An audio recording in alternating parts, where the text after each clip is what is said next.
We've talked a lot about ways to query your data and a little bit about how to change it. But what happens when someone else changes your data while you're reading it? When do you see their updates? Can the results of your query change partway through?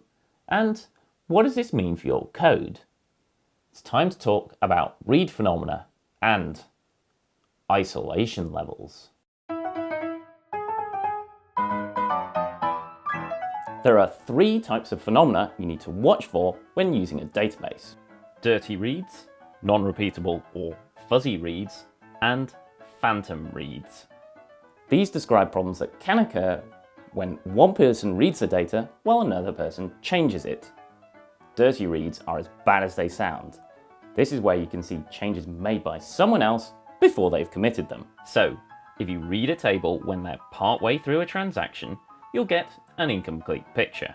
But even worse, they might roll back their changes. So you can read changes which were never saved to the database. This can lead to all sorts of inconsistent and incorrect results and is best avoided. Non-repeatable or fuzzy reads are caused by updates and can lead to the same query returning different results. Say I'm counting my bricks here by color. So we've got 3 blue and 3 red. After doing this, someone else changes one of the blue bricks here to be red. We run the query again, we've now got 2 blue bricks and 4 red. A phantom read is a similar issue, but is caused by others inserting rows. So if you now add another red brick, we count them again and we've got 2 blue bricks and 5 red bricks. So why are non-repeatable and phantom reads a problem? After all, if someone else saves changes to a table, you want to see them, right? Well, not necessarily. I've got instructions for various things I can make in my bricks here, such as this bird model. Now, to ensure I've always got the bricks I need to make it, what I want to do is save these bricks here in this box. So we've got one long blue one, we need a short blue one, then we need a red and an orange, and finally 2 yellow. So now I've got them in this box, but from time to time, I might want to steal them to use in something else. So I want to know what's inside it without having to root around and count what's there. So I'm going to write the contents on the lid here. And to save me time, what I'm going to do is just copy the values from the instructions here. But before I do, someone else changes the definition, swapping a blue brick for a green and adding a red one. If I copy these new values to the box, the totals don't match the contents. I'm doing this all in one transaction. So I want the model definition to stay the same until I put all the bricks in the box and written what's needed on the lid. To fix this, the second query needs to return the data as it existed at the time the first started. We'll see how to do this in a minute, but it's worth noting that the real issue here is we've duplicated information. I've stored the contents of the box on the lid for convenience, which could get out of sync with its actual contents. Things like this can happen in real applications with things like orders and invoices. As well as the item level prices, people often want to store the overall value. This can easily lead to inconsistent values and some unhappy customers.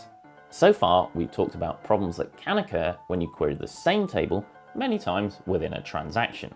But these phenomena are also possible within a single query. To see what effect this has, let's return to counting our bricks here. First, we read the 3 blue bricks. But at this point, someone else swaps the colors of these red and blue bricks. We then continue to count those remaining, giving us 4 blue and 2 red. So, due to fuzzy reads, we have a total that was never saved to the table. And if someone adds another red brick before we finish, we've now got a phantom read giving us 3 red.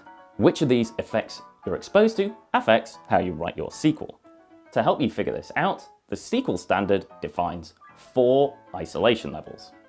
These are read uncommitted, which allows all of these issues, read committed, which only stops dirty reads.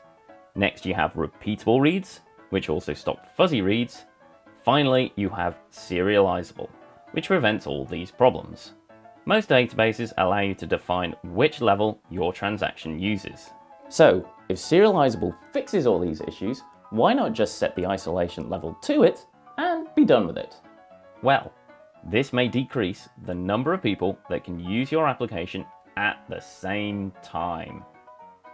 In serializable, if you try and update or delete rows changed by someone else after the start of your transaction, you'll hit errors. When you do, you've got to make a decision. Bail out and tell the user, try the transaction again, or do something else. There isn't a fixed answer here. Which is correct depends on your business requirements and your application. But in any case, the database does more work and you process fewer transactions. So, to get the throughput you want, you may need to use a lower isolation level. Oracle Database only implements read committed and serializable, with the default being read committed. So, if you rerun the same statement in a transaction, you can get different results. To avoid this, alter the session to set the isolation level to serializable. This fixes the results of all queries to the time the first statement in the transaction starts, so you don't see changes by other people. Once your transaction ends, you can then see what others have done.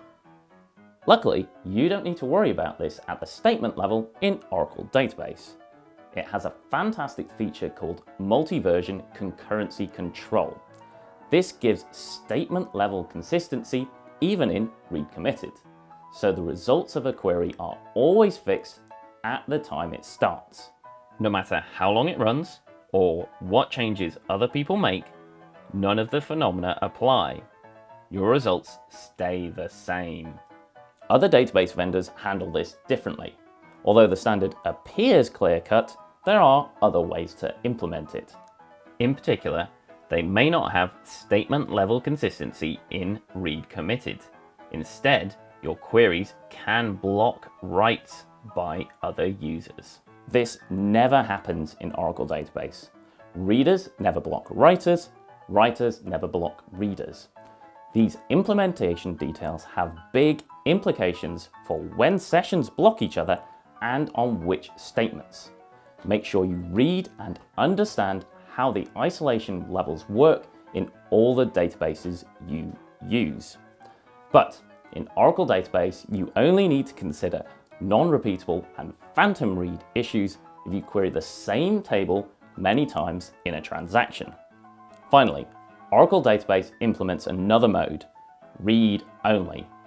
This works in the same way as serializable.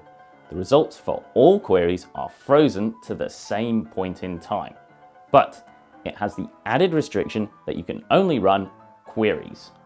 Any attempts to change the rows lead to an error.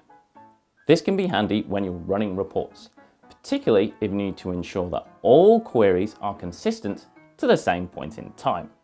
But when using Oracle Database, usually you can stick with the default of read committed.